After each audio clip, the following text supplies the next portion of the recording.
पूरा चुंबक तब, जिसे पैलियोमैग्नेटिज्म के नाम से संबोधित किया जाता है, अध्ययन की वह शाखा है जो चट्टानों अवसादों के निर्माण के समय संरक्षित गुणों का अध्ययन करती है। विज्ञान की यह शाखा प्राचीन भूवैज्ञानिक घटनाओं के अध्ययन में सहायक होती है। पृथ्वी के चुंबकीय क्षेत्र का अध्ययन भी पूरा चुंबकत्व के माध्यम से किया जाता है। अल्फ्रेड वेगनर के महाद्वीपीय विस्थापन सिद्धांत को प्रमाणित करने के लिए पूरा चुंबकीय अध्ययन को आधार बनाया गया है। महाद्वीपीय विस्थापन सिद्धांत के अनुसार भारतीय स्थल पिंड गोंडवाना लैंड का भाग है। गोंडवाना भूभाग के विशाल क्षेत्र में Bharat, Australia, Africa, south America तथा अंटार्कटिका के क्षेत्र शामिल थे।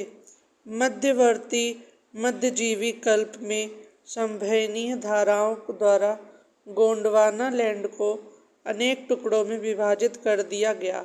इस विभाजन के फलस्वरूप भारतीय प्लेट गोंडवाना भूमि से अलग होने के बाद उत्तर दिशा की ओर विस्थापित होने लगी।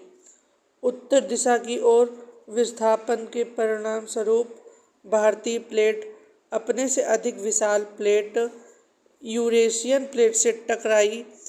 इस टकराव के कारण इन दोनों प्लेटों के बीच स्थित थेथिस सागर के अवसादी चट्टान बलित होकर हिमालय तथा पश्चिम एशिया की पर्वतीय श्रृंखला के रूप में विकसित हो गए। हिमालय की पूरी पर्वत श्रृंखला एक युवा स्थलाकृति को दर्शाती है। इसमें ऊंचे शिखर, गहरी घाटियां तथा तेज बहने वाली नदियां हैं।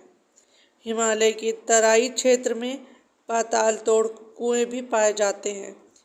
तैथिस सागर के हिमालय स्वरूप में ऊपर उठने तथा प्रायद्वीपीय पठार के उत्तरी किनारे के नीचे धंसने के कारण एक वृहद द्रोणी का निर्माण हुआ।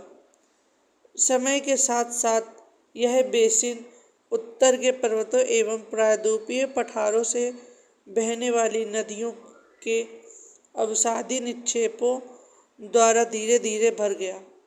इस प्रकार जालोड़ निक्षेपों से निर्मित एक विस्तृत समतल भूभाग भारत के उत्तरी मैदान के रूप में विकसित हो गया। भूगर्भीय रूप में प्रायद्वीपीय पठार पृथ्वी की सतह का प्राचीनतम भाग है। प्रायद्वीपीय भाग भारत का सर्वाधिक स्थिर भाग है।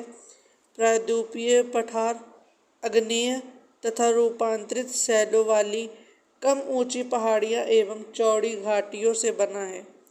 मेघालय पठार प्रायद्वीपीय पठार है। यह एक समतल भूमि है जो भ्रंशन के कारण भारतीय प्रायद्वीप से मलदा गैप द्वारा पृथक हो गया है। भारत के पश्चिमी तट का निर्माण भूमि के उत्थान एवं निर्गमन के कारण हुआ। भारत की भूमि बहुत अधिक भौतिक विभिन्नताओं को दर्शाती है, इसलिए भारत को 4 प्राकृतिक प्रदेशों में विभाजित किया जाता है। उत्तर का पर्वतीय क्षेत्र, विशाल मैदान, प्रायद्वीपीय पठार तथा तट एवं द्वीप।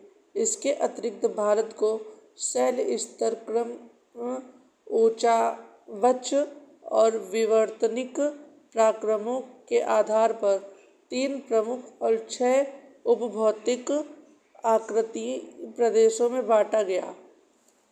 भारत के भू आकृति प्रदेश हैं उत्तरी तथा पूर्वी उत्तरमाला, उत्तरी भारत का मैदान, भारतीय मरुस्थल, प्रायद्वीपीय पठार तथा तटीय मैदान, द्वीप समूह। आप इनको मैप में देख सकते हैं। धाराबाड़ क्रम की चट्टानों का निर्माण आर्कियन क्रम की चट्टानों के रूपांतरण अथवा भ्रमशन से हुआ है। ये शिलाएं अत्यधिक धात्विक हैं, जिनमें सोना, लोहा, मैग्नीज, आभ्रक, कोबाल्ट, क्रोमियम, तांबा, टंगस्टन, सीसा आदि खनिज प्राप्त होते हैं। कुड़प्पा क्रम की चट्टानों का निर्माण धाराबाड़ क्रम की चट्टानों के बाद हुआ। विंध्यन क्रम की चट्टानों का निर्माण कुड़प्पा क्रम की चट्टानों के बाद हुआ है। इनमें चूने का पत्थर, बलुआ पत्थर, चीनी मिट्टी तथा वर्ण मिट्टी प्राप्त होती है। विंध्यन क्रम की चट्टानों के काफी समय बाद गोंडवाना क्रम की चट्टानों का निर्माण हुआ। भारत का अधिकांश कोयला गोंडवाना क्षेत्र से ही प्राप्त होता है। इस क्षेत्र का कोयला उच्च श्रेणी का होता है। यह सर्वाधिक विटोमिनस कोयले की प्राप्ति होती है। इसमें सल्फर की मात्रा न्यून होती है। चलिए अब इसी से संबंधित प्रश्न उत्तर पे थोड़ा ध्यान देंगे। भारत से उपबंध पूरा चुंबकीय परिणामों से संकेत मिलते हैं। भूतकाल में भारतीय स्थल पिंड सरका है। इसका सही आंसर हो जाएगा ऑप्शन ए, उत्तर को। चलिए इसको थोड़ा विस्तार में हम लोग समझेंगे। महाद्वीपीय विस्थापन सिद्धांत के अनुसार भारतीय स्थल पिंड गोंडवाना लैंड का भाग है। गोंडवाना लैंड में अमेरिका, अफ्रीका, अंटार्कटिका, ऑस्ट्रेलिया और भारत एक ही स्थल पिंड के रूप में जुड़े थे। मध्यवर्ती मध्यजीवी कल्प गोंडवाना लैंड के विशाल भूखंड का विखंडन हुआ, जिसमें भारतीय स्थल पिंड उत्तर की ओर विस्थापित हुआ। हमारा अगला क्वेश्चन है, भारतीय उपमहाद्वीप मूलतः एक विशाल भूखंड का भाग था, जिसे कहते हैं। इसका सही आंसर होगा गोंडवाना लैंड। हमारा अगला क्वेश्चन है, भारत कितने प्राकृतिक प्रदेशों में विभाजित है? इसका सही आंसर होगा ऑप्शन ए, 4। चलिए इसको विस्तार में समझेंगे। भारत को मुख्यतः 4 प्राकृतिक प्रदेशों में विभाजित किया जाता है। 4 प्राकृतिक प्रदेशों के नाम जानते हैं। उत्तर का पर्वतीय क्षेत्र, विशाल मैदान, प्रायद्वीपीय पठार तथा तट एवं द्वीप। वीडियो को लाइक करें, शेयर करें और सब्सक्राइब करना बिल्कुल भी न भूलें।